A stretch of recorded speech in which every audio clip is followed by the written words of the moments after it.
Hello everyone, and welcome to the first episode of the brand new Parker's Tutorials. Parker's Tutorials is now a DIY science and art tutorial show, which gives me a lot more variety in the projects I get to make.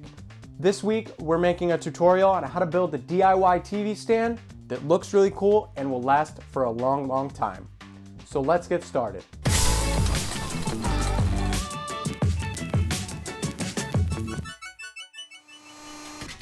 Here's what you're going to need for this project.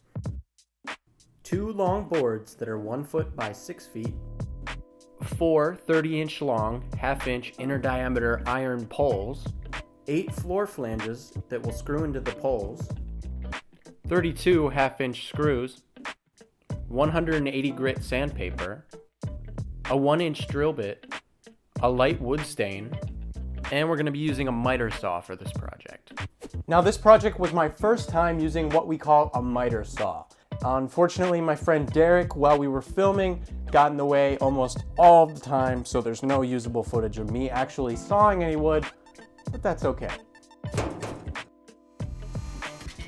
The first thing I did was brainstorm and then create a mock-up in Photoshop of what I wanted the stand to look like. I wanted the middle shelf to be adjustable so it could move up and down and be locked in place, and be strong enough to hold things. Once you have all your supplies, the first step in this project is to measure and mark each of your 6-foot boards at the center mark. Then cut each board in half so that you have 4 3-foot boards. I only needed 3 of the boards, but I decided to save the last one in case I messed up. I took each board and measured 2 inches along each side at every corner to create a square. I placed the flanges so that the center of the hole lined up with where the lines from the square intersect, like this. Then I drilled the flanges into place using 1/2 inch screws, being very careful not to move the flange off the mark. Then I did the same to the other board using the exact same process.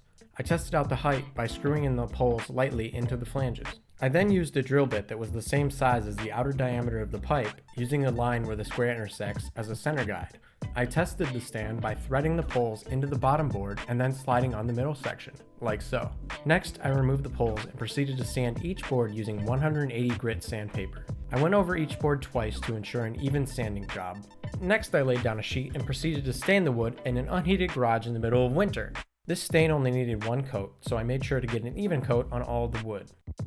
I didn't end up staining the bottom of each board, as they won't really be seen. Here's what they should look like after the stain dries. While I waited for the wood stain to dry, I worked on removing the stickers and labels from the poles, which took forever. I sanded the poles smooth to remove any scratches and blemishes. The sandpaper gave the poles a cool, weathered look. I ended up giving the poles a coat of silver spray paint, but I should have just left the poles as is, as I kinda liked the weathered look better. Assembling the stand was a bit more difficult than I had anticipated. I ended up having to unscrew each of the flanges from the top shelf. I screwed the poles in as tightly as I could into the bottom shelf. I inserted a cuff that could be adjusted by a screwdriver on each of the poles. Then I slid on the middle shelf. I used these faucet wall covers as a decorative touch. Next, I screwed on the top shelf flanges as tightly as I could and made sure they were level with the top shelf.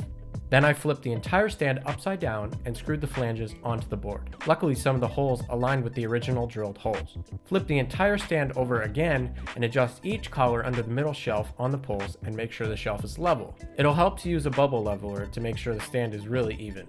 Here's some shots of the finished TV stand. It can hold a lot of weight and it's pretty sturdy. Well everyone, thank you very much for tuning in to the new episode of Parker's Tutorials, and I hope to see you next time where I show you how to build an automatic cat feeder using an Arduino. It's going to be a big project, so stay tuned. If you like this video, you can like it down below or subscribe to see more, and I'll see you next time on Parker's Tutorials. Bye!